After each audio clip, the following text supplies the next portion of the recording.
What if I ask you, what is your favorite memory from when you were a child? Well, that's exactly the question that I asked Sarah Verhoff as we began the podcast. And her story of what was important to her was amazing. I really loved it. The storytelling father and how elaborate things were. It was a beautiful thing. So you make sure that you listen.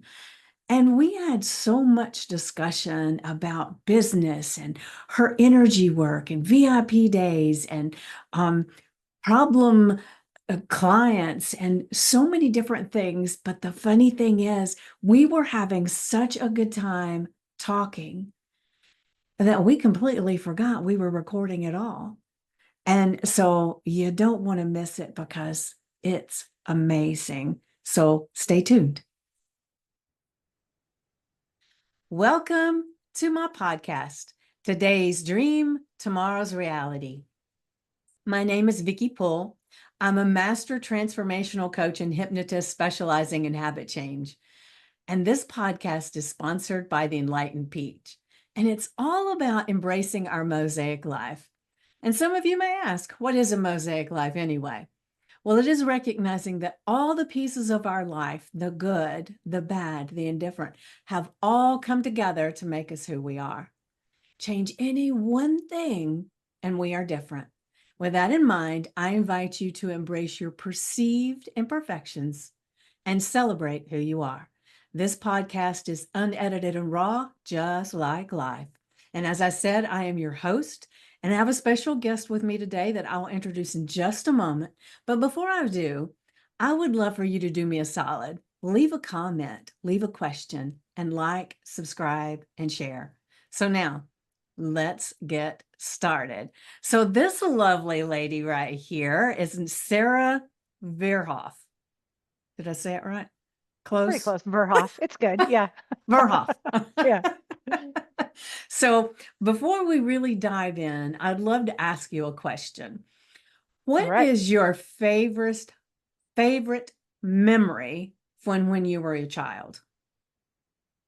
Oh, my favorite memory from when I was a child, my dad would, so we lived in a two-story home with a basement growing up in Oregon.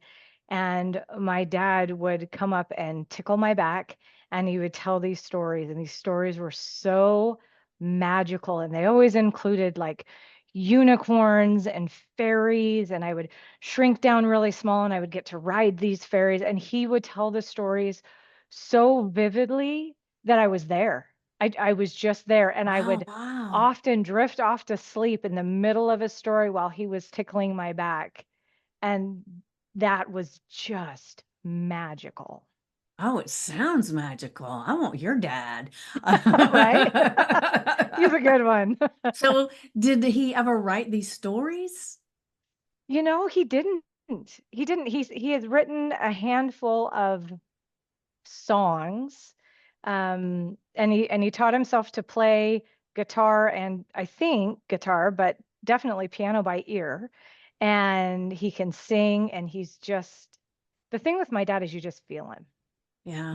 You just feel it. So no, he hasn't written them down occasionally when he's telling a story because he is a phenomenal storyteller. And he actually will say how to make a short story long. And then we giggle. And then it is really, really long.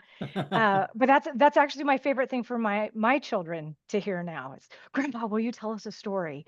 And Ah, sometimes, Grandma, will you tell us a story? And it's so fun to see that through my children. So occasionally, when I hear them starting, I'll hit record on my I on was my going to phone so I ask. can get that captured. Oh my gosh, Yeah. it's gold. Yeah. Ah, I love that. Oh, that is the best story I've heard. Oh, thank you. I love it. I love it. So, for everybody who's watching and listening, kind of tell them a little bit about who you are. And I know I'll just share real quick that we connected in a group that we're both in. Called I almost said the Audience Accelerator, but that's the wrong one. It is the Do the Thing Collaborative Network, right? Yes. Hmm. Yeah. Yes. Yes, So that's that's how where we we met. connected. So I'm so excited about learning a little bit about you and getting to know you. So for our listeners, go ahead and tell them just a little bit, and then we'll dive in and I'll ask you lots of questions. Okay, cool. So we'll do I grew up in Oregon, a little tiny town called Redmond, Oregon, Central Oregon. It was beautiful, and I think I had a pretty awesome life. I'm the oldest of four. Um, and we weren't wealthy by any means. We'd get a once a year trip to the Kmart so we could get our clothing. But I never felt like I wanted my family always loved me. I felt loved and cared for, and we would have fun going to a lake, and it was wonderful. And then I ended up going to college in in Idaho. And then I went on a mission for my church and I lived in Spain for a year and a half. And so I'm still fluent in Spanish. And then I Mm. came home and I married my husband and we had five biological children and then adopted a 16-year-old once he was six when we adopted our 16-year-old. So we are a family of eight. And that's a little bit about me. I think is that what you wanted? Yeah, yeah, That's that's perfect. That's that's perfect. about me. It's not really what I do, but that's about me, and that's a big part of it all. Well, it sounds amazing. I mean, that's you were the oldest of Hmm. four, right? Hmm. Well, then my family, there were four kids, and I was like the second, but there was a big gap between me and the next one. So it's like there's two little families, even though it's the same Oh, parents and everything. So there's 9 years difference between me and my younger sister, 11 years difference between me and my younger brother. oh And wow, so I kind of have that. I'm the oldest child and I'm the baby too. I'm the middle child. I just have them all, you know? wow, Yeah, that's yeah, awesome. yeah. So you being the oldest, you have probably a lot of, have you ever studied any of the family dynamics of birth order and all that? A little bit, yeah. Yeah, yeah. So are you a true firstborn? Oh, absolutely. You're in charge, right? I am in charge. In fact, we have a family. We were joking around today. My husband asked our kids to do something, and he's like, "They're all leaders. They're all leaders." And so we just have a whole family full of type A, red leaders, do it, take charge. And so it's funny. I have a hard time letting letting one take charge and everybody else kind of taking the orders. It's funny. Yeah, interesting, Yeah. interesting.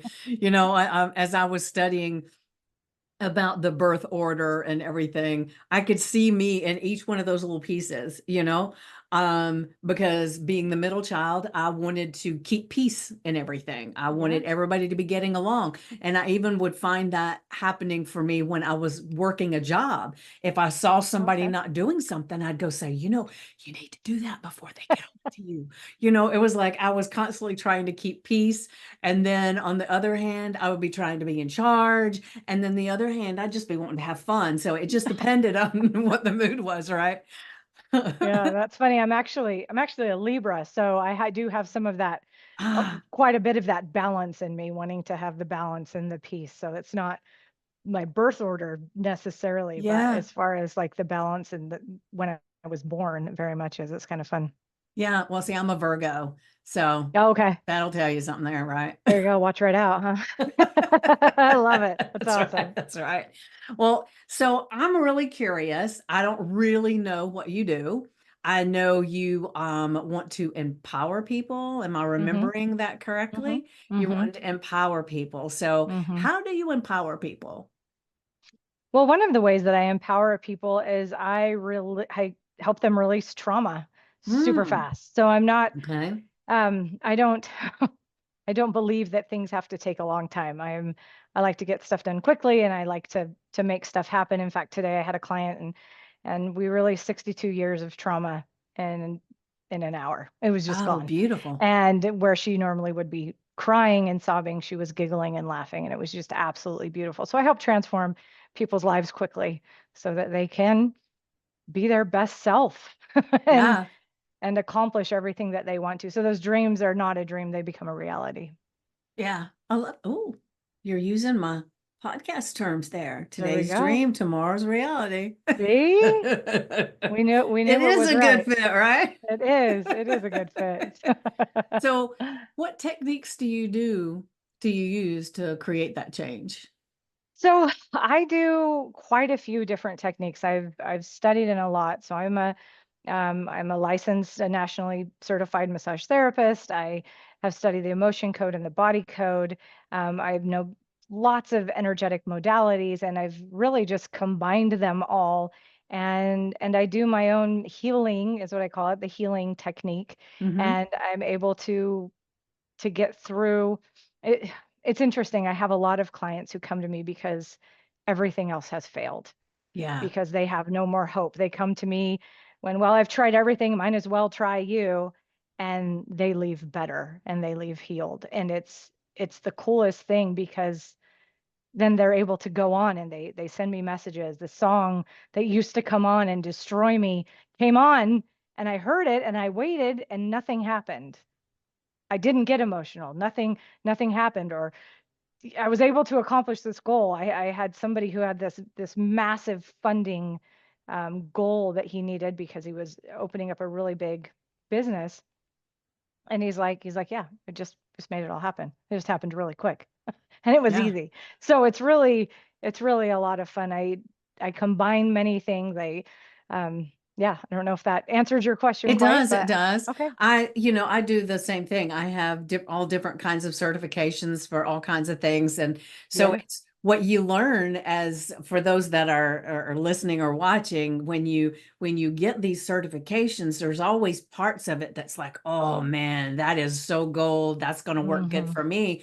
And then other things you kind of put to the side and you might pull them out every now and then. But for the most part, Exactly. you take the golden pieces out that really resonate with you and you start making changes with that. And so it's beautiful. And I'm like you, but I'll be honest, I like doing changes quick. But for me, it's like I'll tell people, I know we can make a lot of changes in the first session. However, I think we need to schedule several sessions because we're like Shrek says, we're like onions. We've got layers. So we're gonna fix this one. And then the one that was underneath that is going to start rearing its head. And we want to be proactive. And so anybody, that does this kind of work, I feel like we know a lot of times the people that are coming in are expecting us to, wham bam, it's done, we never have to do anything again. But and I'm sure you're nodding your head, so I'm sure you can relate to that. It's like we can't um fix this one thing and now your life's perfect. It's that one's not going to bother you anymore, but what else is, because there's always something more. Don't you agree? Oh, absolutely. It's like deciding that you want to eat healthier, so you eat a salad, so you're done. Yeah, And yeah, it's yeah. it's not how it works. I love having really big, massive, dramatic changes, because I think that helps people to have the hope that, oh, this is doable and this is Right. possible. And you said you're a hypnotist, so I'm sure you get massive transformation with that, kind of getting into their subconscious, where things live that a lot of times people don't know. I'm not a hypnotist, but I do a lot of muscle testing. So I also get into the Hmm. subconscious in a little bit different way. But Yeah. absolutely, once we I clear still do something. muscle testing too. Oh, awesome. Yeah, yeah. For not to interrupt you, but Oh. the thing is like when I'm working with someone, I can usually tell if I need to ask the subconscious what's going on. And then sometimes I ask for permission to just see if it's going to be open. And then if not, then we start doing some parts work to kind of Mhm. figure out what's holding just the subconscious onto whatever it is. So yeah, I do the muscle testing too. That's so awesome. Yeah, Yeah. it's cool what is ready to go and what isn't ready to go. Hmm. Some clients come in, and I'm sure you found this as well, that they want to work on something that was said to them when they were 12, because that really hurt their feelings. But it then opens up these massive things, and other people come in and they're like, I was abused, let's get this out. And it's like, oh my gosh. But it's so neat how everybody comes in just a little bit different and ready for whatever they're ready for. And it doesn't matter. Like, even though I said, it seems like not a big deal, but maybe when you were 12, whatever was said to you has really shaped the way that you've looked at things. And as we Hmm. release those things, you can move forward differently Yeah, in life. yeah, That's really cool. It's fun that you said you're a hypnotist. Is it okay if I share a really quick story? yeah, yeah. So, This is your show. well, it's your show. So I was at a I don't know if it was in college. I don't remember exactly when it was, but I went to a hypnotist show, I guess is Mm-hmm. what it would have been called then. It was a big auditorium, and the guy got up there and he said whatever he said, I'm going to do, I don't exactly understand what he did, but he said, I'm going to say some things. And if you feel yourself getting kind of drowsy, just let it happen. And I was like, this is crazy. This is weird, but I went. And I was sitting there, and as he was talking, I felt my body and my eyes like just get like so heavy. And I noticed and I was like, whoa, I was really floored that it was real. I feel bad saying that now because of everything I do, that a lot of people are like, that doesn't even seem real. But it was really fascinating to feel it in my body. And then I worked really hard to stay awake because I wanted to observe. I wanted to see what was happening and what he was doing, but I kept feeling myself almost desiring to go there. It was very fascinating. Yeah, yeah, yeah. We should work together. Um, We should. well, because the funny thing happened to me. Now, this is before I became a hypnotist. I was on a cruise ship, and they had, of course, one of the stage hypnotists there, Hmm. right? Hmm. And so he asked the audience, anybody that wanted to come up and be part of the show. Well, so one of the things you may not know about me, you probably don't because you don't really know me, is that I am an extrovert introvert. So there's Okay. times I want to be in the back and nobody even notice me. And other times I'm just, pick me, pick me, pick me kind of thing, Right. Yeah. watch me, see me. So it changes, right? Hmm. And so a lot of times I'm looking for a way to be that extrovert without any nervousness about it or something. I Oh, don't okay. know. So Yeah. anyway, at this thing, I thought, oh, I want to try this. So, and I had had hypnosis for weight loss years and years before that. But I go up on the stage, and the stage is completely filled with people that want to be part of it, right? And so the way he did, kind of like, you're the hypnotist that you talked to, had you still sitting there, but Yeah. started saying things to see who would go, right? Hmm. And Yeah. so what this guy did was anybody that wanted to be part of it, he brought him on the stage, and then he took us through this process of kind of getting us under to see who would go under really, really well. Well, I do really, really well. And so the funny thing is he asked us to, we were supposed to be envisioning us playing our favorite musical instrument. I don't play any instruments, but I did, play with the piano when I was a kid. So I Okay. decided I was doing piano. Well, I don't know if they were actually playing music or not, but I heard music in my ear. And you've heard the pianos where it's like they're don don don, Yeah. right? Yeah. So in my mind, that's what I was playing, and I was doing it, man. I was hitting those piano keys, and I got so deep under that at the end there were only five of us left because he eliminated people that weren't going under the way he wanted. Hmm. And he kept bringing me in front of the five people because I go under really good. And I wanted to express myself and act out, right? Yeah. And so that's what I did. And the next day on the cruise ship, people were stopping me. I saw you in the show last night. That was so fun. And I loved it. I loved it, right? So Yeah. it was great.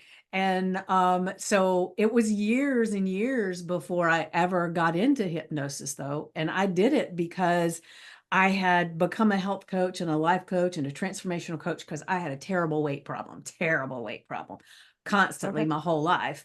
And I did great with it. And then I started seeing that I was kind of sliding back a little bit. I could recognize those behaviors in myself.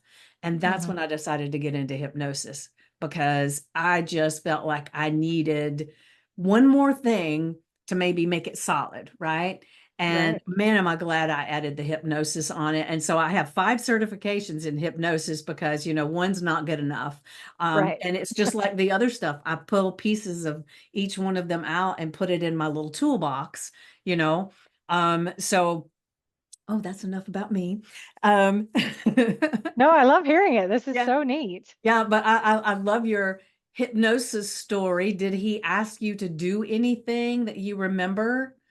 No, Um, because I didn't go under. I didn't allow myself to go okay, under. okay, He did have some people go up on the stage. I don't know if he like woke them up. It's been a long time. So yeah, I don't remember if if he may have invited people up on the stage who wanted to do it and then said, and if you feel it while I'm talking, I'll have you come up as well. Yeah. And that was when, I think my friend was like, this is such a joke. And she didn't feel anything. And I was like, oh Yeah. my gosh, I Yeah. feel this so much. I was like, oh yeah, it's a total joke. I I know. was like, I oh know. no. Well, you know what's funny is I was on a date and I went to a comedy show.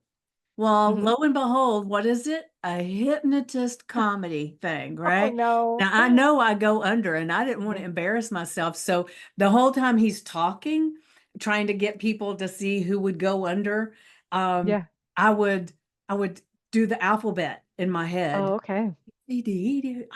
anything to keep my mind off what he was saying, because I Yeah. could feel as soon as I stopped doing that, his Yeah. voice just would lull me in, and it was like, and I really have to, when I'm around a hypnotist, if they start saying certain things, I just have to, disconnect and not Yeah. listen, because I know I go under so quick.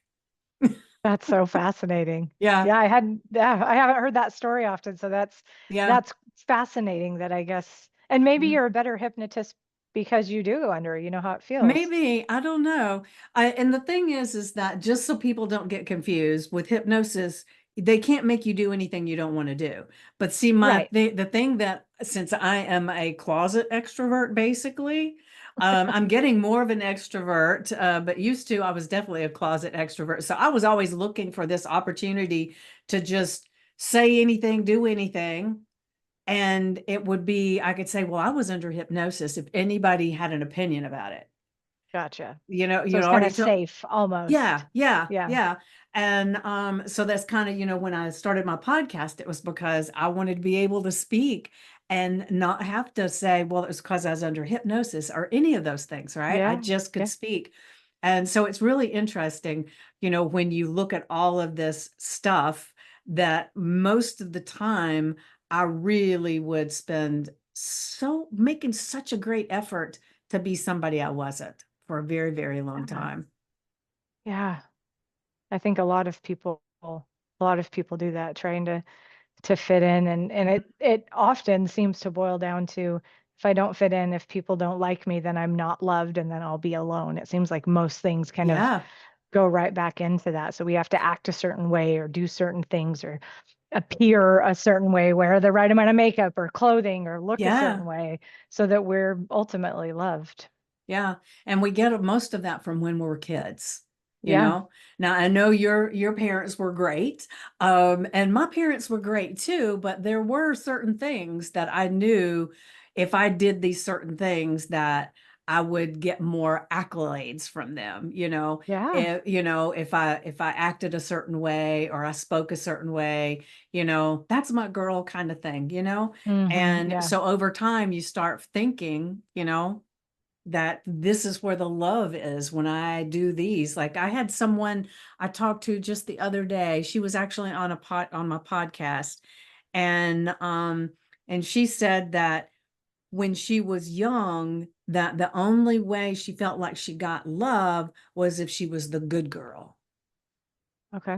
So she had to be very good, and she had to make sure that everybody else was okay. And it took Hmm. her many, many years to get outside of that space of, I have to be the good girl. Yeah. Yeah. Yeah, I can see that. That happens, I think, with a lot of people, especially growing up. They want to get the love. Often it's love of mom or dad. It seems to be one that's like really, really pulling. And I know that my dad's an entrepreneur, and I just Hmm. thought that was the coolest thing that he did that. So I've always kind of followed that path. And actually my mom was too. She made retainers, like the olden, they had the wire and Yeah. Yeah. the whatever. For the She braces. made him, yeah, she made him like in our basement at home. So Oh, how cool they is both had that? a very entrepreneurial spirit. Yeah. So Yeah. my dad liked to say that he made stuff and sold it to people. I thought that's great. That's like the best explanation ever. People would kind of be like, "Oh," and they didn't know where Okay. to go from there. So it was wonderful. There's really not much you can say unless it's, Okay, what are well, those things that you yeah, make for people, yeah, right? right, Right. yeah, Well, yeah. we have so much in common because my parents were entrepreneurs too. Oh, cool. And my mom's family was entrepreneurs because, well, her brothers and sisters, they were hairstylists. And so I grew up to be a hairstylist too, and as an Oh, cool. entrepreneur. And then I added all my other stuff later. But being an entrepreneur is definitely a different mindset than, working for the man, so to speak. Mm-hmm. Yeah. It's a very different life. And it's funny. I'll just share really quick. I dated a guy one time that was a school teacher. Now Mm-hmm. he had all these extra degrees and everything, so he made really good money. I mean, he was at the top of the scale of what you could do with a foreign language and everything. And we had a very big disconnect with us because I was an entrepreneur. So I was always aspiring for this, learn this new thing, do this new thing so that I can make more money and I can share Right. right? The Mm-hmm. entrepreneurial thing. But he thought that I was selfish because I wanted more. And he thought that I needed too many things, and he had this big opinion of it. And he couldn't understand why I was constantly setting these goals for this next milestone and everything. And I said, but you don't have any milestones to reach. So Wow. it's a different thing because you've reached the pivotal place that you can go. So why would you dream? You can't do anything more. And so we ended up not staying together, to be honest with you. But when you think about it, it is a very different concept for people to even understand if they've never been an entrepreneur or not around entrepreneurs. Yeah, that's interesting that you say that because my husband and I have actually been talking about that recently. He likes to say, I don't have a single entrepreneurial bone in my body. Is like I am the farthest from an entrepreneur.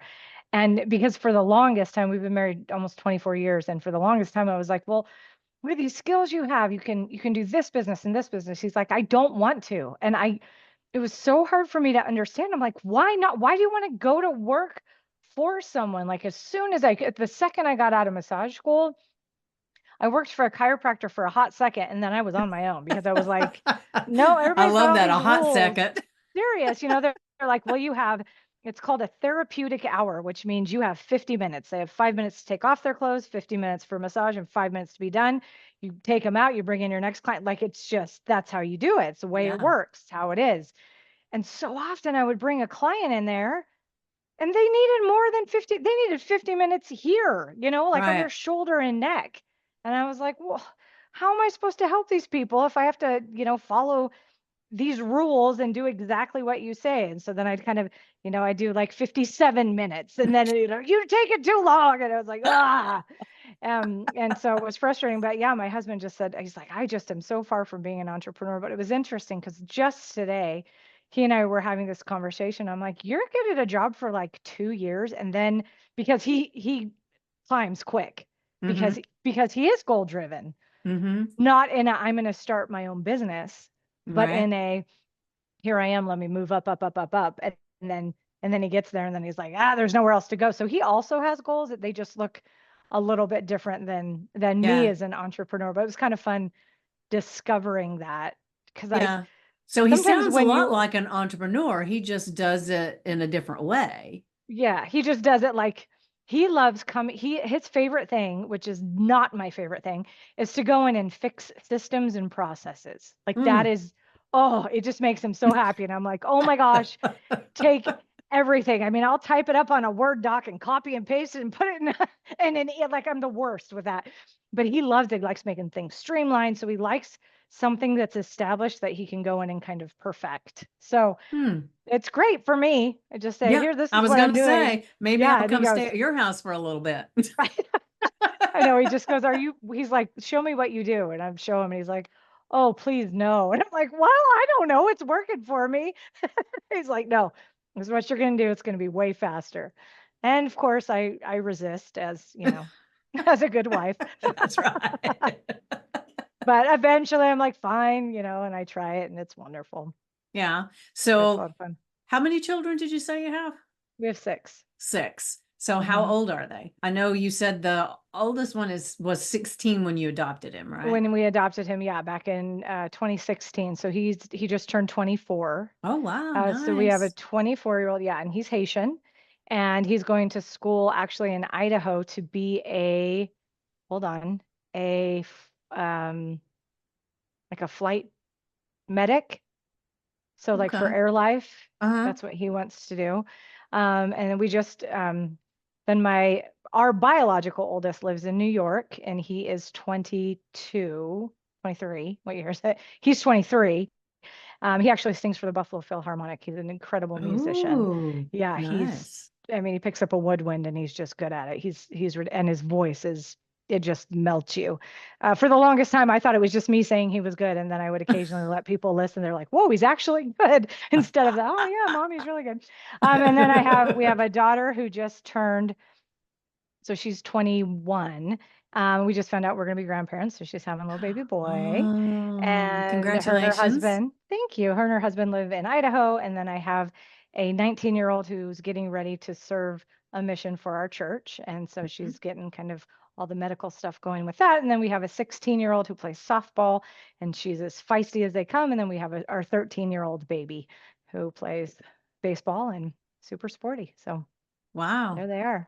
Well, that'd be fun at your house for holidays. Oh, it is. It's a Yeah. blast. Yeah. Yeah. Yeah, we Sounds have a lot of like it. fun, a lot of inside jokes. We're goofy, and we like to have a lot of fun, and we're very sarcastic. So all my kids say when they go out in the real world, I'm like, Mom, I have to tone it down. Nobody can handle my sarcasm. That's what my poor college student said. She's home for the summer, the one who's getting ready to leave for a mission. And she's like, Mom, I'll say something and she's like, "Oh, I can be sarcastic. You guys can understand it. I don't have to tune it down anymore." I'm like, oh, poor baby. I know, I know. Well, people sometimes take that sarcasm to heart, don't they? They do, they do, Yeah, they do. yeah, We do a lot of joking, sort of movie quote sarcasm is kind of how we do it. But yeah, yeah, sarcasm, I mean, it literally means to cut. Like it's not, it can be very cruel. yeah, It it really can. can. Yeah. Yeah. Well, I can say that there are times that sarcasm is funny to me, and then sometimes I think it's depend on who's delivering the sarcasm, Yeah. Yeah, because probably. sometimes it does, it's like it'll piss me off, it's Oh, like, what yeah. the hell? Yeah. So it's interesting when you think about it because the words are the same, Yeah. but it sometimes is funny and sometimes cuts like a knife. So it's all in the Absolutely. delivery. Yeah. Oh, it totally is. A lot of times people deliver not nice things in the form of, well, it was just a joke, Yeah. but Yeah. you can Yeah. feel those words. Yeah, Yeah. Yeah. absolutely. And words are so powerful. I talk about this a lot, that, the power that of the words that we say about ourselves and to ourselves are so Absolutely. powerful. One of my Absolutely. favorite books is The Surrender Experiment by Michael Singer. Are you Okay. familiar with that book? I'm not. Mm-mm. Hmm. Well, you should take a listen. Okay. I love it on an audiobook. That's why I say take a listen. But it's The surrender experiment. I'm just going to put yeah, that in my phone right now so I remember. yeah, yeah, yeah. Because it's very powerful about mindset and about the voice in our head and the things that we say, and it's really good. So you'll have to tell me after Awesome. you get it what you think. But I like the audiobook because something about this guy's voice is just like it's soothing. And so the Mm. message just really lands really nicely.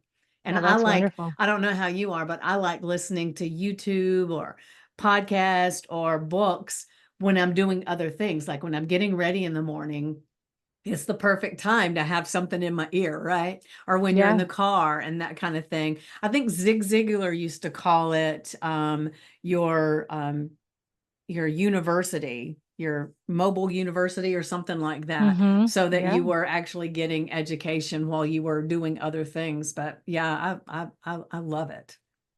Yeah. It's kind of one way to compress time, isn't it? When you can Yeah, do something something mindless Yeah. while also learning. Yeah, it's really cool. I love that too. I love to go for walks Oh, in the yeah. morning. That's my time, getting outside and going for walks. And I like to always be listening and learning to something. So yeah, I'm excited to check that out. Yeah. That'll be Yeah. awesome. You Yeah. actually So made me think of the book, The Atlas of the Heart by I'm Brene not, Brown. I don't know if you've ever heard of I, that one. No? I'm familiar with Brene Brown, but I have not read Okay. that one. What's it Yeah, called? it's really cool. The Atlas of the Heart. Atlas of the Heart. Yeah, look at us both giving each other homework. I know. And all of It's those that it's are really listening, fascinating. go ahead, get these books. Yeah, I mean, phenomenal, phenomenal. Really makes you look at everything. It's funny. You talked about the power of words, and one of the things I noticed recently, I was tired a lot, and I found myself saying out loud as well as in my head, I am so tired. And one of the days I was like, wait, but am I? Like, why am I saying it that way? Like I'm a little bit sleepy because it's the end of the day. Like, why am I just like, oh, I'm so I was like being so dramatic. And I was like, well, of course I'm so tired. If I keep saying I'm so tired. And so I was like, I'm gonna knock that off. Yeah, And so if yeah, I feel sleepy, then I say, well, I feel sleepy. That's so much different than like giving myself this yeah. characteristic. Yeah, I especially if you use the am word exhausted. right. Yeah. And I am, it's putting this Yeah. characteristic as opposed to I feel this way. Well, a feeling can change. I feel thirsty. I feel cold, Hmm. versus I am. So it's interesting playing with words and how just changing it up a little bit can change how you feel on the inside, how you act on the outside, how others feel you. It's Right. really neat. Yeah, all the energy around words and around your physical being when you're using words, it's phenomenal. And as we're talking about this, I have a group on Facebook that I pour into every day. I do affirmations and journal prompts every day in this group. Oh, wow. And one of the things is I love creating the I am statements. And I'm always telling them, anything that comes after the words I am are super powerful. So make sure you're using it correctly. And so for me, one of the things is as I was learning this, none of us are perfect. So there'll be times that I'll pop into that I'm so tired kind of thing, right? And then I'll catch myself really quick and say, I can say this differently, and I'm feeling tired, or I've had a great day because I've been busy. I just change it up a little bit. And I think a lot of times when we're talking about these things, people start thinking that because we've said these, that we're um it's almost like we have this ability that other people don't, and Oh, yeah. to do this, right? Yeah. And so to me, it's really important for people to understand that nobody's born with that ability. It's you learn and you grow. Mhm. And the thing is I used to go say something and go down the rabbit hole deep, deep, deep, right? So Mhm. now I can catch myself as just as I start putting a toe in there, and I can say, wait a minute, and so it changes things so much. And, to me, it's like, feels like such a gift to be able to catch yourself Yeah. quickly so that you can almost like you're like bringing those words back in. Let me Right. say it Yeah. different. Let me say a more powerful way of saying this so that I can be who I want to be and not fall prey to those old emotions and taking them ownership of them.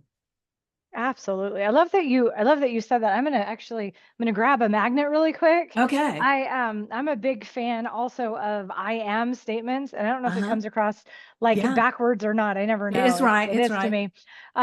But it's I am enough. And so like with what I do, that was another thing I kept telling people. I'm like, we got to repeat these things in our brain that are good. And so I have like one of my friends was like, I want it massive. So I have like these big, huge magnets. She's like, I just want it staring at my face. So when those words start coming in my head of we know all the words that go in our heads. We won't even Mhm. say them out loud. We're not going to give them any power.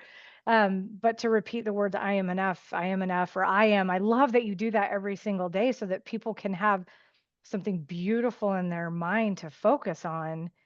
And whether they believe it or not, the more you say it, the more you kind of brainwash yourself into believing Yeah. Yeah. that maybe it's true. And then eventually, well, I guess I can believe that about myself. So, wow, Yeah. you're changing the world by doing that a little bit at a Oh, well, time. That's thank so you. cool. Yeah, And thank you. the thing that I explain to them is like our, and I'm sure you know this, that our subconscious mind doesn't know the difference between fact and fiction. Whatever we Correct. tell it, that's why that I am so tired was Right. so powerful, right? Right. So Yeah. suddenly your subconscious is thinking, am I really that tired? Oh my I gosh, guess let I me am. look for evidence of it. I'm beginning to have Yes. a headache. I'm beginning this, I'm beginning, and it starts looking for evidence.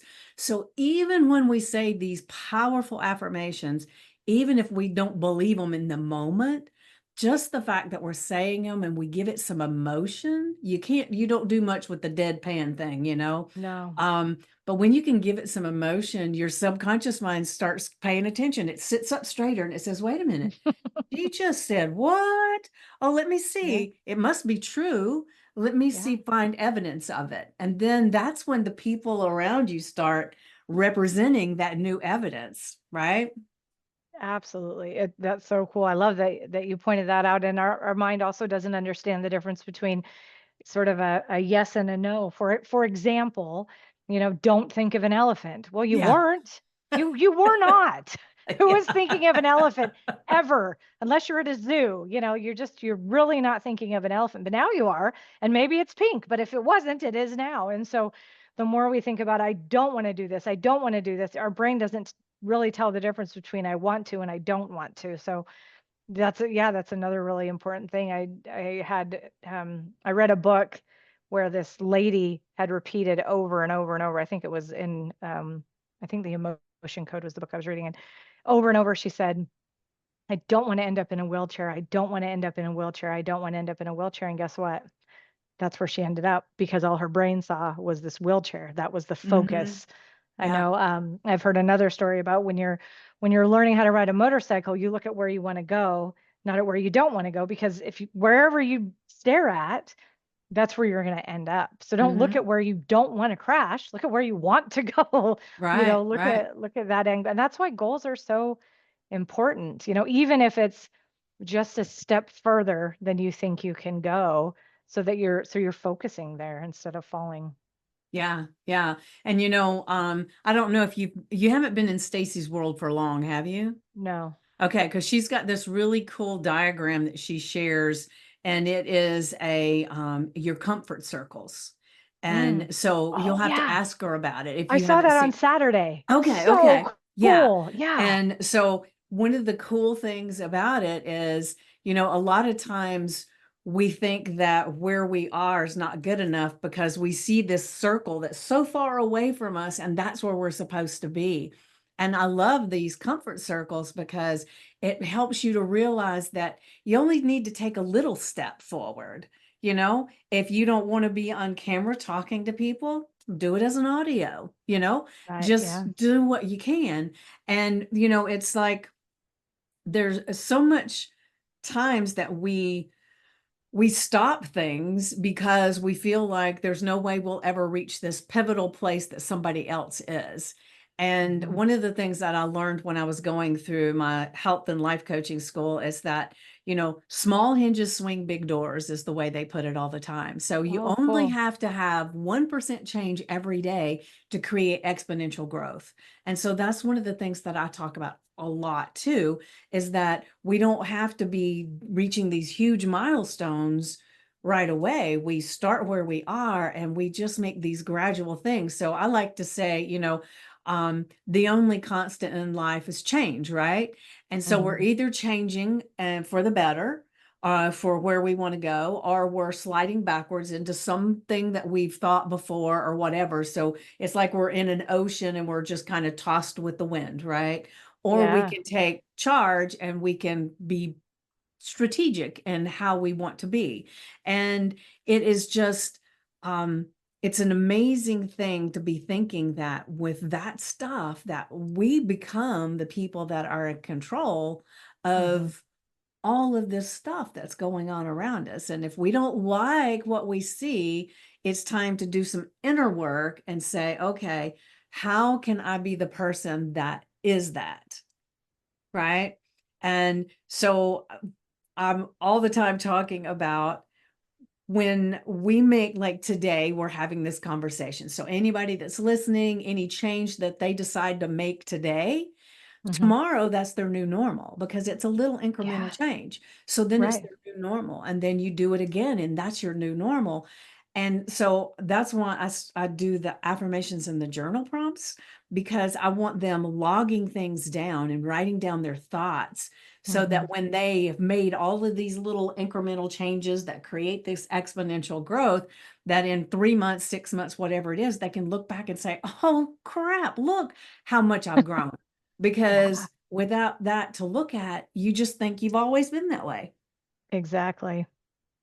Exactly. It's fascinating. While you were saying that, I was thinking, the thought came to my mind that when I work with people, and I wonder if you do this too, or something similar. I think we do things the same and different. You know, we each have Yeah, our own yeah, voice and our own sort of style, but it's so fun helping people and empowering them and seeing them change and do things that yeah, they couldn't before, right? And one of the things that I've noticed, well, one of my favorite things to share is like about pancakes. Like you can't make pancakes without the first pancake.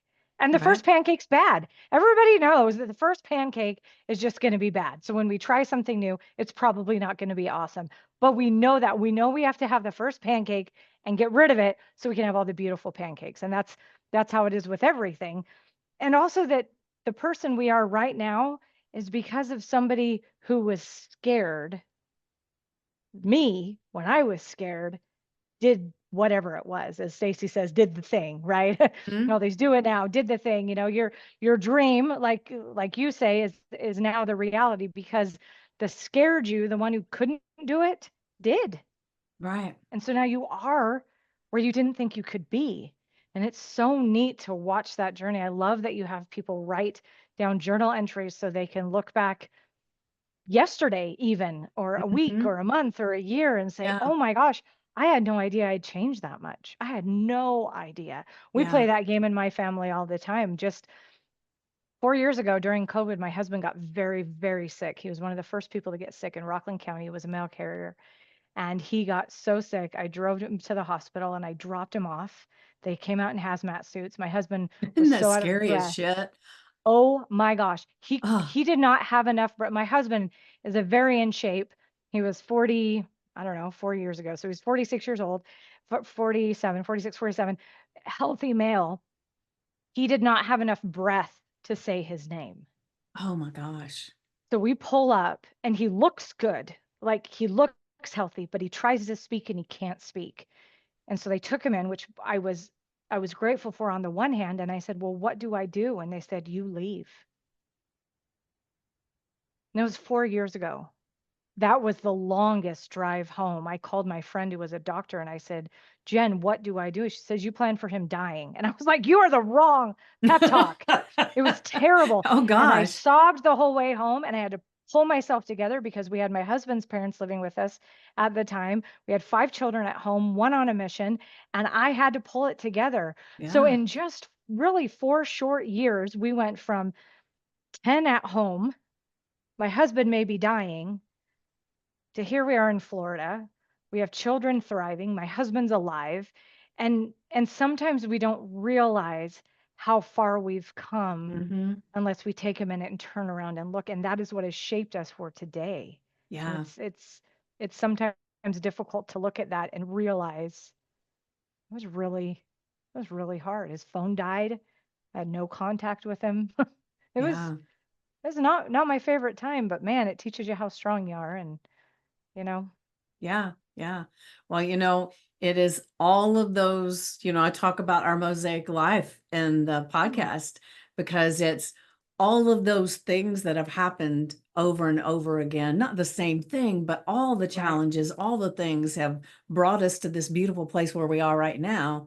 And so without any one of those, everything would be different. Now, how different, would it be better? I don't know. But the Yeah. thing is you wouldn't have gotten the lesson that brings you this place of who you are. And so there's a hell of a lot of things that in my past I used to say, oh, I wish that hadn't happened. I wish that Mhm. hadn't happened. I wish I'd acted different. I wish I'd reacted different. I used to say all that. But now I look back on things and I say, oh, that was perfect because I learned this. I grew from this. Now I understand this. I have empathy for this. All of these different things. So I think if we can, and you were just alluding to it, if you can go back and look at something that happened in your life and say, okay, what was the gift that it Yeah. gave me? And when you can look at it and you can figure it out, and sometimes the gift is just that you are resilient, Yeah, you get through absolutely. things, you have courage, you have the ability to withstand things. Mhm. And so but there's always something there if we look for it. And I think that's where a lot of times people have a hard time because they stay in the victim place of Yeah. whatever happened. And so they never get the lesson. So they're destined to keep repeating, not that exact same thing, but whatever it was they were supposed to have learned from that lesson. Absolutely. I'm glad you brought up that whole mosaic thing again because I had never heard life explained that way, and it is so powerful to me because the only way you get a mosaic is by busting something up. Yeah. That's it. There's no other way, and it becomes this new thing. And I think that our journey in life is to become something completely different. We're all not giant babies. Yeah.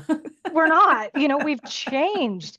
When you plant a seed, you don't expect a massive seed to happen. You expect to Right. put in something in the ground, something entirely different to come out, a Yeah. flower, a tree, and then also to bear more fruit.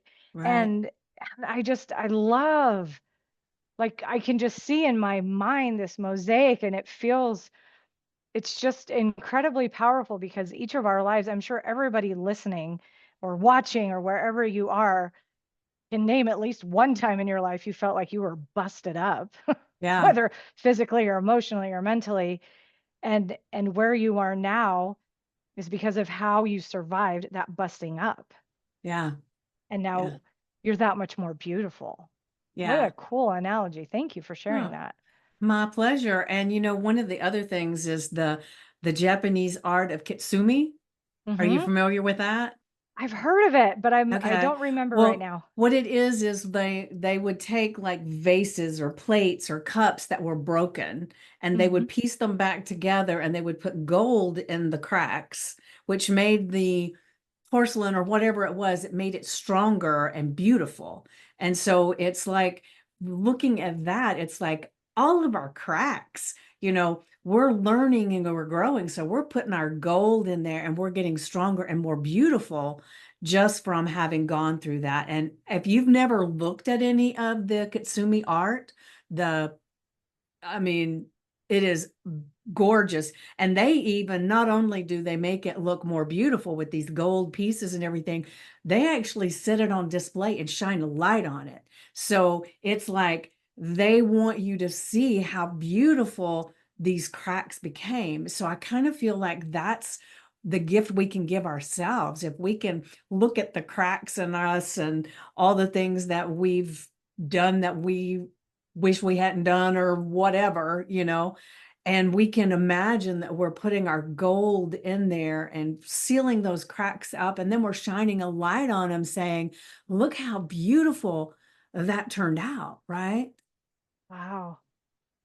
That is really, really powerful. And isn't that how the hero's journey isn't that of Yeah. something mundane, where Yeah. like everything was easy and oh, my life was so easy and nothing ever. I mean, like we wouldn't even watch that movie, would That's we? right. We'd be like, oh, We this turn is it so off after boring. a couple minutes. Shut it What up. the I know. heck? We want to watch. We will, and I think we enjoy maybe is the right word, but we enjoy feeling it so much because we can relate. Like, oh, I've been there. I've lost a job. I've lost a child. I've had this heartache. Oh my gosh, you got through it. I can get through it, and Yeah. it's almost this And this it gives us power. hope because if Yes, somebody it else does. can withstand that thing that we're going through, then it's like, okay, you look around a little bit. Well, now if they can create this beautiful work out of what I just went through. Holy smokes, I can do that, you know? And so and that's why I love telling people stories on the podcast because I Hmm. didn't start that way. My podcast started with I was just going to talk. And so my first few couple episodes was just me talking about Yeah. our dreams and our reality and all that stuff. And then I was on Facebook one day and I was in one of my groups, and somebody shared a story about something in this guy's life. He was sharing his life, and he was a diabetic amputee. Okay. And he was talking about how he was doing things now in his life. And I thought, oh, that's somebody I want to talk to. So I messaged him and said, hey, would you like to come on my podcast? So he was my first real guest. It Oh, doesn't neat. show that way on my feed now because something snafu'd, but anyway, that's irrelevant. But anyway, he told the story about being a diabetic and losing his foot, and then he lost part of his leg, and then he lost some more of his leg. And then he made this statement that just changed my life. He said, it's losing that limb was the best thing that ever happened to me because it changed my life for the better. Wow. And I thought, oh my gosh, if somebody can lose a limb and look at it as the best thing that ever happened to them, Yeah. wow, you know? That's And incredible. so then it was like I was on a mission then. If I saw anybody was sharing something that seemed like, oh my gosh, I got to know, I would ask them to be on my podcast. So in the beginning, the only people that came on my podcast were the ones that I looked for and I found. And then after a while, it got where people were searching me out. But Yeah. it's like I just got so enthralled with people's stories and seeing how they came out on the other side, just magnificent. Oh, it It's like, is. how do you survive that and feel this way after? I want that kind of feel, right? I don't want the accident. Yeah. I don't want Right. the terrible thing that happened, but I want to feel that thing in my gut, right? And so I think we all would like to feel like where we are right now, this is the best place in the world, right? Yeah. Yeah. Yeah. Oh, wow. Thank you for sharing that. It's really, it's neat. Almost every story you share makes me think of a story of my own. And then when I share a story, you think of a story. I And know. aren't our lives just lots of stories Yeah, just yeah. kind of woven together that create this, what do you call it, a kitsumi, Kitsumi, that, yeah. or a mosaic or a The mosaic, yeah, tapestry or, yeah, all of these things. And it just wouldn't be as beautiful right. without the triumph and the tragedy. I'm actually giggling at myself because whenever I would have a baby, I always thought, and this is so mean, but I always thought, who's the wimpiest person I know who had a baby? And if that person can have a baby, then I can have a baby. I can do it. So I channeled that energy, maybe not exactly the way that I should, but it gave me hope, like you said, if you can overcome it, then I can overcome it. And so Yeah. that's what I was like, women everywhere have been having babies under worse circumstances than I'm having a baby. And if they can do it, then I can do it. I've got the power to do it. In fact, I took a is it a birthing Mm-hmm. hypnotherapy thing where I did in Mm-hmm. my ears, and during that birth, I was told I wasn't in labor. It was baby number 3, and I was far too calm. And I said, "Well, I am in labor." And so she came and she said, "Well, I think it was like at a 3." And she said, "If you don't progress, you're going home." And I had heard a story, and I was able to really, really focus. And I think it was because of that hypno Mm-hmm. birthing tapes and stuff. I'd been left tapes. That's what it was. I think it was tapes or CDs. It was a while ago. And but I just was able to imagine what everything needed to look like in order for a baby to pass through. And in less than an hour, I went from a 3 to complete because of envisioning Yeah. and creating that change first in my mind because of a story. Then it came to my mind, and then I was able to manifest it in my body. And it's so incredible the things that we're able to make happen if we just put our focus in the correct place. Yeah, yeah.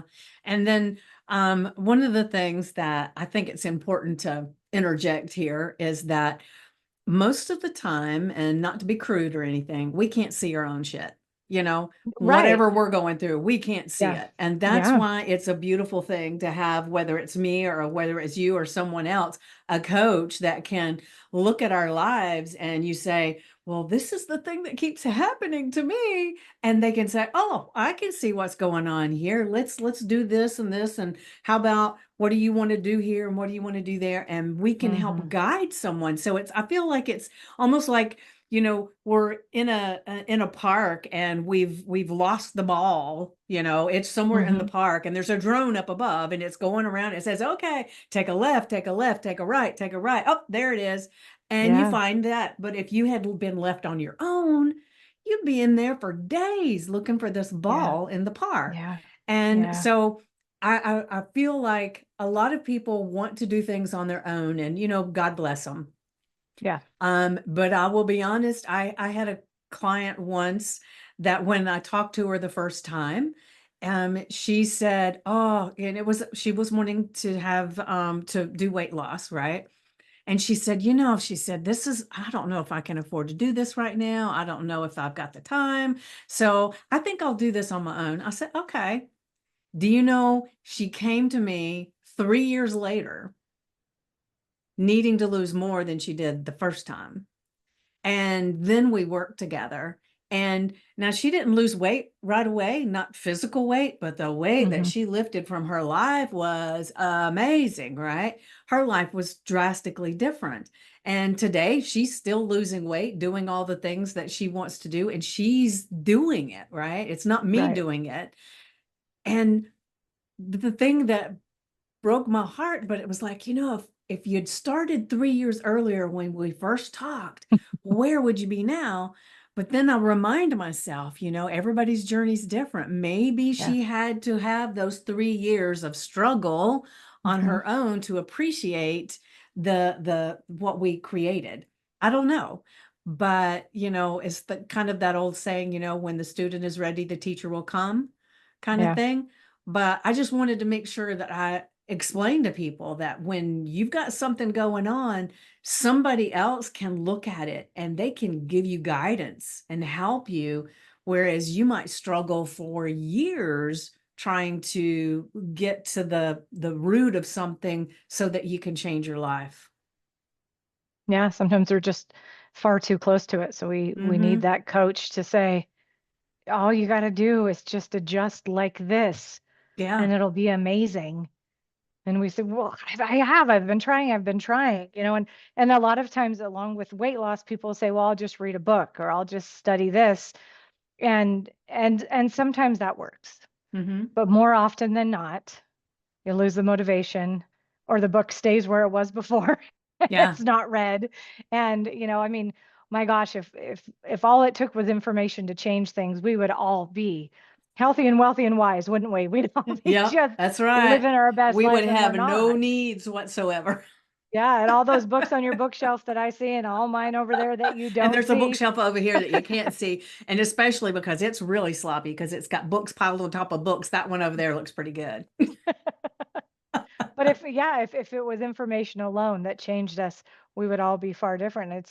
You very often need some sort of a coach to help you get to that next level, to help you get unstuck, whatever that stuck level is. And I think sometimes we think we have to be beginners in order to need help. And often it isn't. Sometimes, you're a CEO or you're a whatever where you feel like you should be happy because you've reached the success, but there's still a plateau. And so whenever there's a coach, there's always more room to level up and just to even be that much happier. So yeah, you can't see it or smell it or find it sometimes unless somebody's there to say, do you realize what's on your shoe?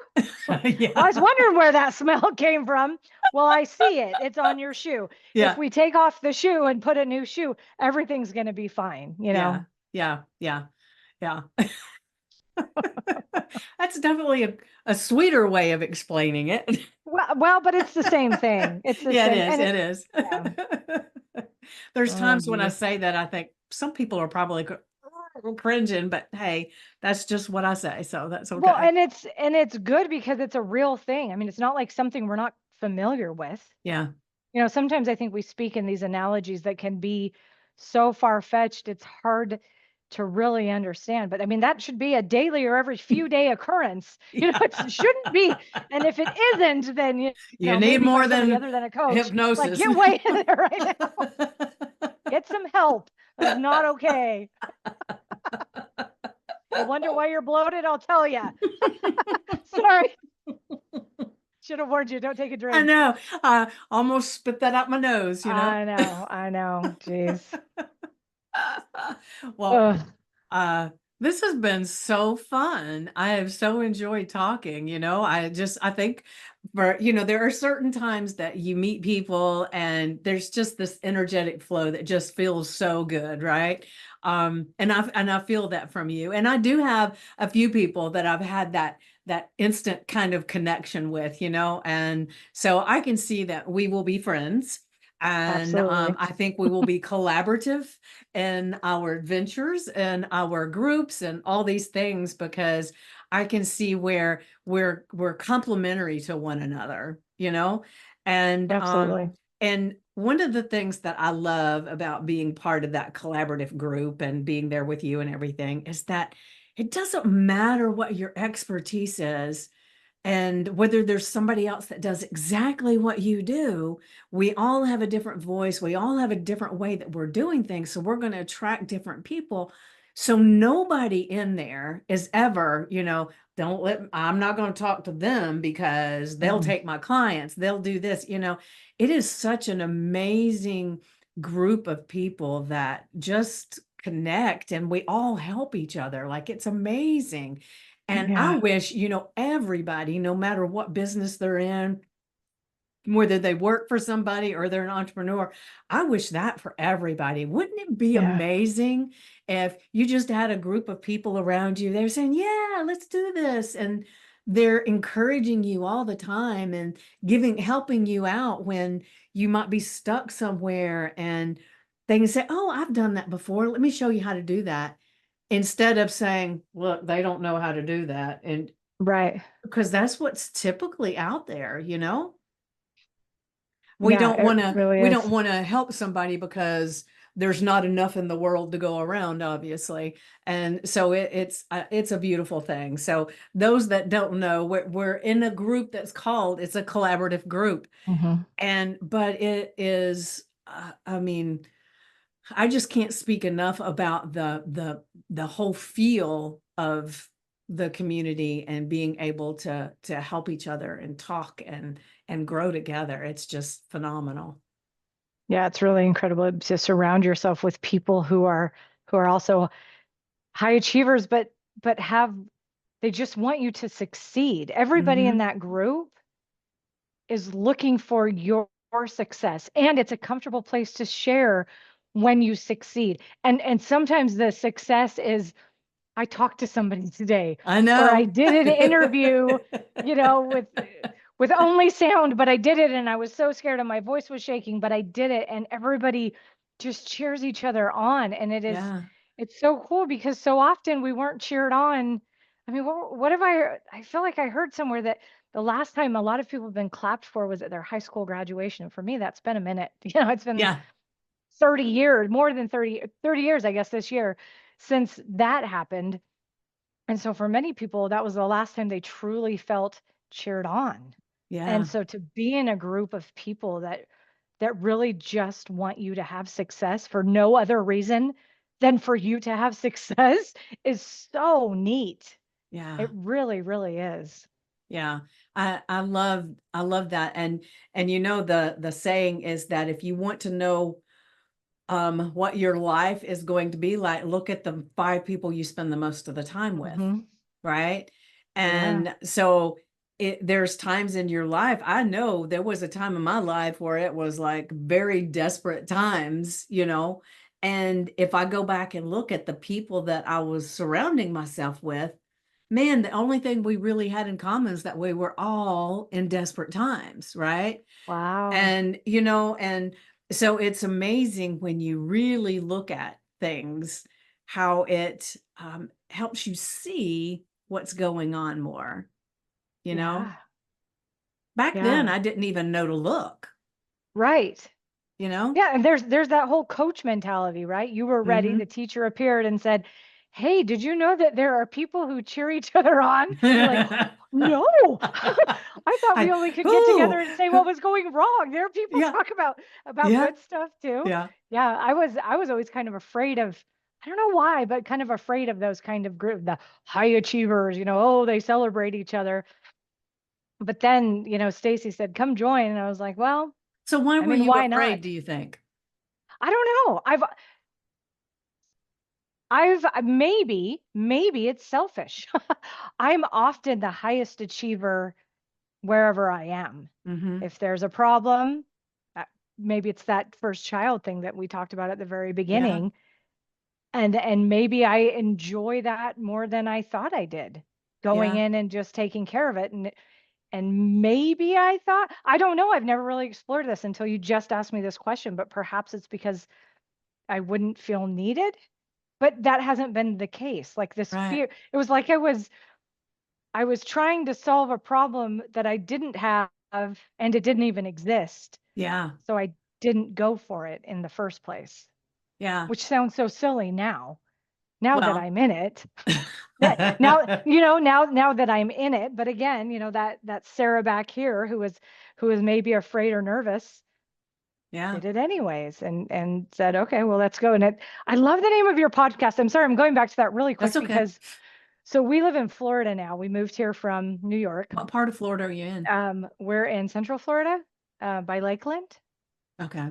Mm-mm. in between Tampa and Orlando. Okay, I got that We're one. about either 25 minutes or 2 hours from Disney World. That's where my husband Yeah. works. It depends on I-4 traffic. And when we first got here, there was this fireworks show, as there always is at Disney.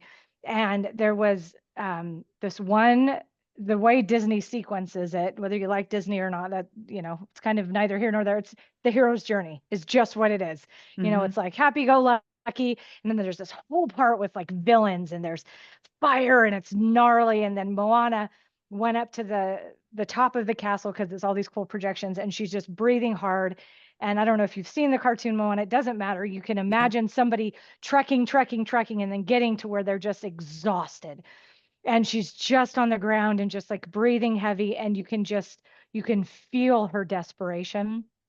And what she sings is sometimes the world seems against you. The journey may seem hard, but wounds will heal and you'll discover just who you are, essentially. Mm. And then the fireworks go off and it's beautiful and it's magical and it's wonderful. And I kept thinking that that was what I wanted. And so then I would look back on my life and say, well, look at how far I've come. As a massage therapist, they're supposed to last 5 years. I've done it for 25. I shouldn't do that. And so then I started stacking all the things that I shouldn't do, Mhm. not in a bad way. Like I don't go out and like beat people up. I'm not mean, but all of these things that they told me I couldn't do. And then I keep doing them and watching these dreams come into a reality. And I'm just a normal human. And Right. it's like, wow, we really do have it inside of us to make this possible.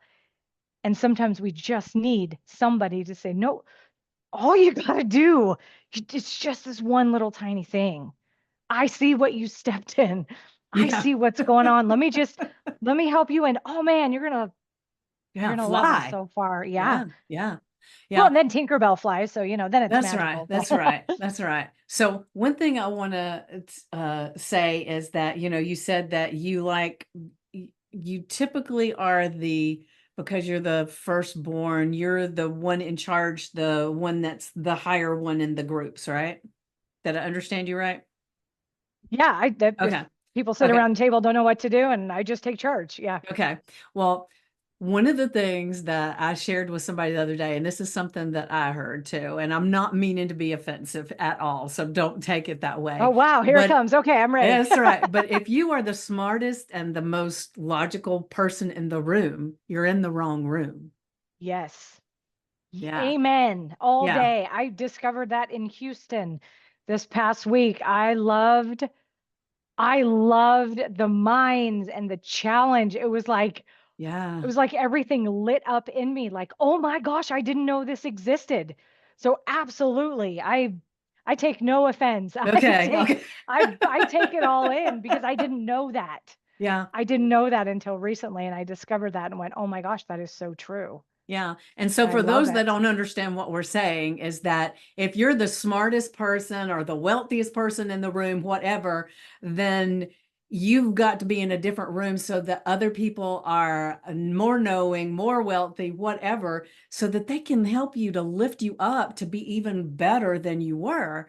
But if you're the smartest person in the room, you're either working diligently, constantly pulling other people up, or you're sliding down. It's one or the Yeah, other. And either one of them is hell work. So get into a room where you can learn and grow. absolutely. And I've noticed that at times in my life when I've been in the right room and I thrive and I love it. And what's been fascinating is then I'll talk to my friends who come with me and they're like, "Ah, that was too much or that was exhausting." And so I think I was caught in between this, well, but I want to be with my friends. Hmm. But man, my world was changed Yeah. and theirs wasn't, which is fine. We all have our rooms that we can hang out afterwards, but Yeah. we all have our rooms where we get, I don't know, get lit up. I don't know, that sounds like it's a bad thing, but it just, everything inside of us just goes, "Oh, Yeah. that's my thing." Yeah, it's Yeah. really neat.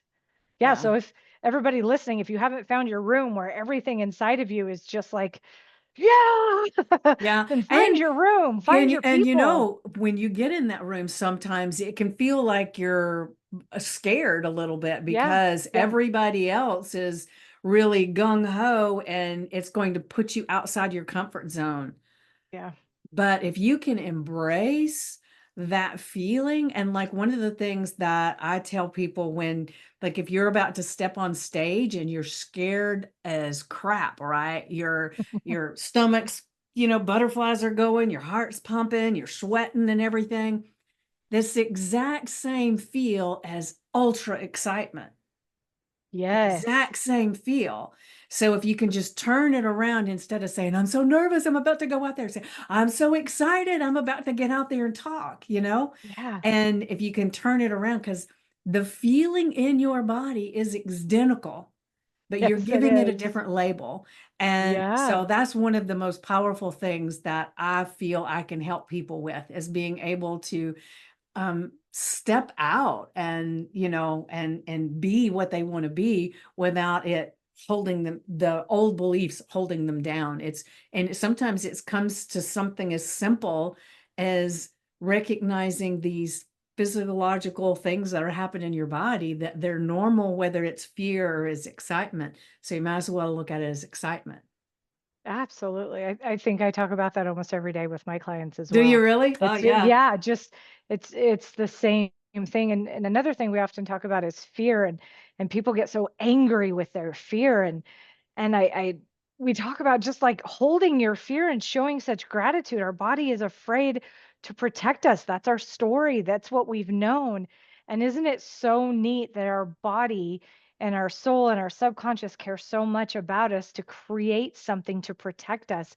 And it's neat what happens that people go, "Oh, so this fear that it's been protecting me and it's good, so I can just be thankful.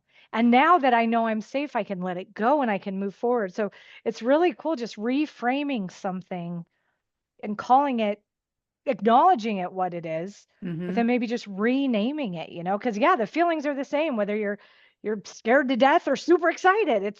It all happens right there in your belly and your chest, and there's all these things happening. And so if you can just go, "Wow, I am really, really excited," Mm-hmm.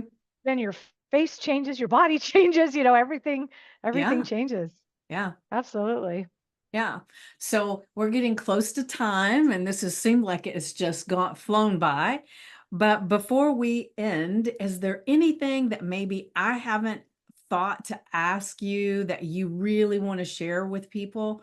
Um, I don't know. If not, that's no big deal. I just want to give you the opportunity because I'm just asking questions that I want to know. So, Well, maybe I will share. um, this is going to sound like a plug for my podcast, which it kind of is, but also kind of isn't. My podcast is called Stronger Than You Think. And I feel like everything that you have said, along with the dreams to reality, is that I hope that everybody listening feels like they have something in them that is worth so much more than they can ever imagine. There's nobody out there who isn't worthy of life, who isn't worthy of love, who deserves to be mistreated or abused. That is absolutely not okay. And that you're so much stronger than you think and than you give yourself credit for. So it's okay to take care of you. It's okay to set boundaries and to make sure that you're okay. I think sometimes we think we have to people please until there's nothing left of us. So we just disintegrate and into, I don't even know, sparkles in the air. But I don't think that's what life is about. Life is about just beauty and happiness. And if you're struggling to find that, and if you know Vicky, reach out to her. If you know me, reach out to me. If you have somebody that you love and trust, reach out to them because your life is beautiful and you are absolutely worthy of the most incredible life there is for you. Ah, beautifully said. I love that. Thank you. And so I'm going to end with the quote that I always end with, and it is the best way to predict the future is create it.